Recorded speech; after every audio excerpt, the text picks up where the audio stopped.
Il n'y a pas deux Saint-Esprits. Le même Saint-Esprit qui conduisit Siméon ce matin-là vers le Christ vous a conduit ici ce soir. Il a la même obligation envers vous qu'envers Siméon, parce qu'il est Dieu et doit tenir sa parole. Je peux voir Siméon. Il désirait voir le Christ. Peu importe ce que les critiques disaient, il croyait ce que la parole de Dieu lui avait dit.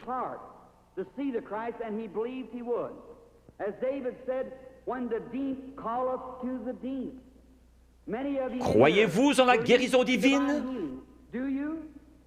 La raison même qui vous fait croire en la guérison divine prouve qu'il y a une guérison divine.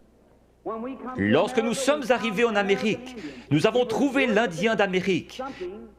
Il adorait le soleil, la lune, la nature, parce qu'il savait qu'il avait un Créateur. Et il y avait quelque chose dans son cœur qui l'appelait à l'adoration.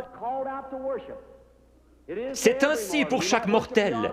Vous allez peut-être adorer votre automobile, votre travail, votre maison ou autre chose.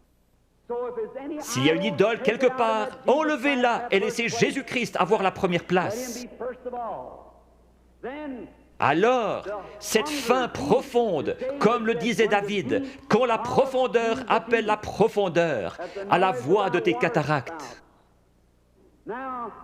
S'il y a une profondeur ici, à l'intérieur qui appelle, il doit y avoir une profondeur pour répondre à cet appel.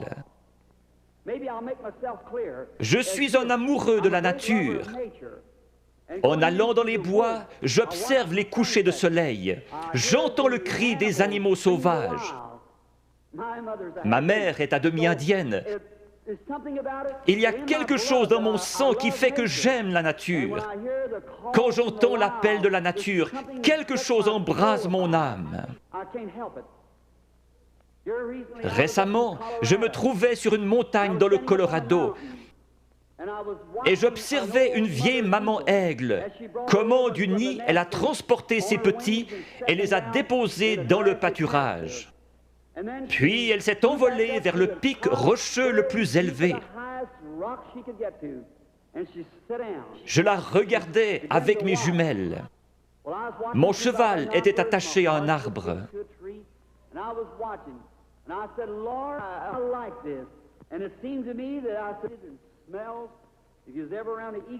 Les aigles font leur nid avec des bouts de bois pointus, et ces aiglons ne connaissaient rien d'autre.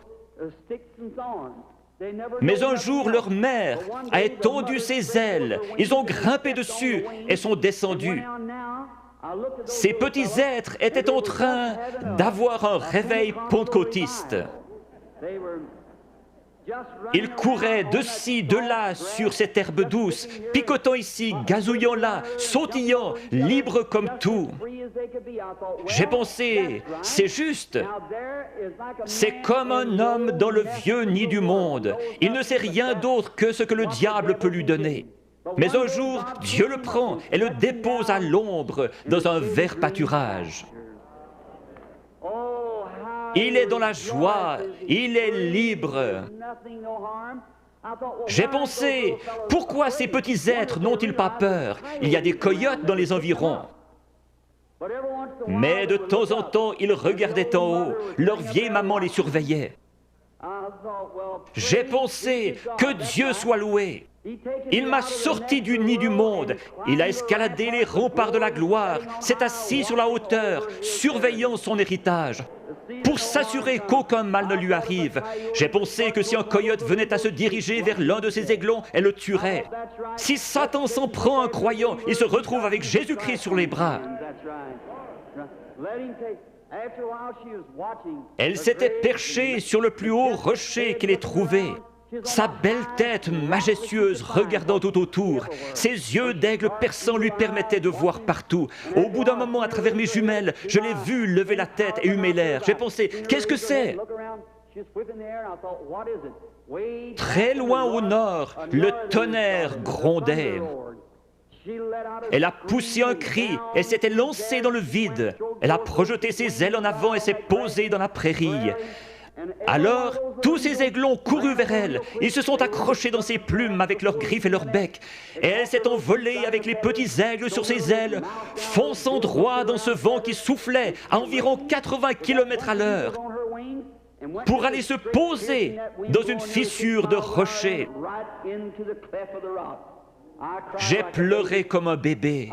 J'ai pensé, un jour, quand ceci sera terminé, il viendra de la gloire et tendra ses grandes ailes puissantes, et les petits aigles s'y accrocheront et s'envoleront dans la gloire avec lui. Si la profondeur appelle, il y a une profondeur pour répondre.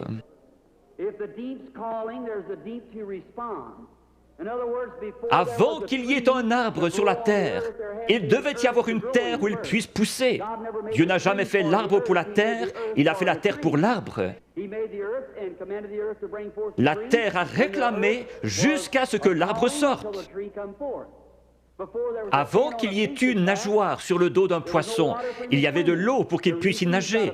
La raison pour laquelle il a reçu une nageoire est qu'il y avait de l'eau pour qu'il puisse y nager. Tout ce que nous avons existe pour un but et une raison. J'ai lu qu'un petit garçon avait mangé des gommes de crayon, une pédale de bicyclette et tout le caoutchouc qu'il pouvait trouver. On l'a emmené chez un docteur pour des examens et on a découvert que son corps avait besoin de soufre. Or, le caoutchouc contient du soufre. Il mangeait donc du caoutchouc pour avoir du soufre. S'il y avait quelque chose ici qui réclamait du soufre, il devait y avoir du soufre pour y répondre.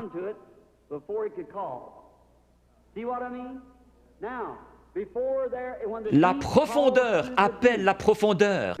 Avant qu'il puisse y avoir une profondeur qui appelle, il doit y avoir une profondeur pour y répondre.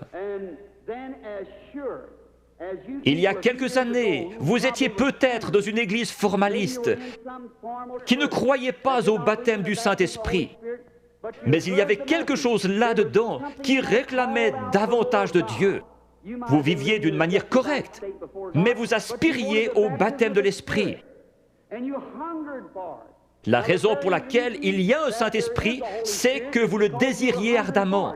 Vous ne l'auriez jamais désiré s'il y avait eu ici à l'intérieur quelque chose qui le réclamait là-bas. La raison de votre présence ici ce soir, c'est que vous croyez en la guérison divine, même si ce n'était pas enseigné dans la Bible. Le fait que vous croyez en la guérison divine ferait qu'il devrait y avoir une source ouverte quelque part. La profondeur appelle la profondeur. Siméon savait qu'un Christ allait venir et que Dieu lui avait promis qu'il le verrait avant de mourir. Juste au moment où Jésus est entré en scène, Siméon a été conduit par le Saint-Esprit qui lui avait donné la promesse directement à Christ. Le Saint-Esprit qui a donné la promesse de la guérison divine vous a conduit ici ce soir directement à la source ouverte pour quiconque le veut. Chacun de vous, fils et filles de Dieu, est conduit ici parce que vous croyez la promesse de Dieu.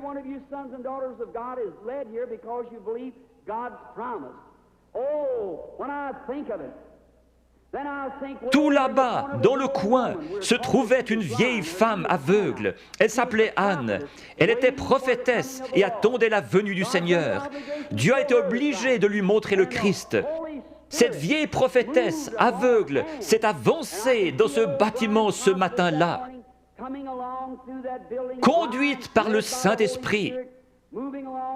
Dépassant cette lignée de femmes, elle s'est arrêtée juste devant la source, car elle était conduite par le Saint-Esprit. Il est ici, ce soir, ressuscité des morts. Il vous a donné la promesse. Si le Saint-Esprit ne vous avait pas amené ici, vous seriez dehors quelque part dans le monde. Mais vous êtes assis dans ce bâtiment surchauffé et vous vous éventez parce que vous vous attendez à voir Jésus-Christ venir confirmer sa parole. Si vous venez avec l'idée de trouver quelque chose à critiquer, le diable vous le montrera et plus encore. Vous obtenez ce que vous attendez. Certains disent, si je vois quelque chose comme ceci, alors je croirai. Vous obtenez ce que vous attendez. Je m'attends à voir le Saint-Esprit venir se manifester lui-même en puissance. Beaucoup recevoir le baptême du Saint-Esprit, les pécheurs venir en pleurant au calvaire, les malades être guéris, toutes sortes de signes et prodiges, parce que Jésus-Christ l'a promis. Et je crois sa promesse. Prions.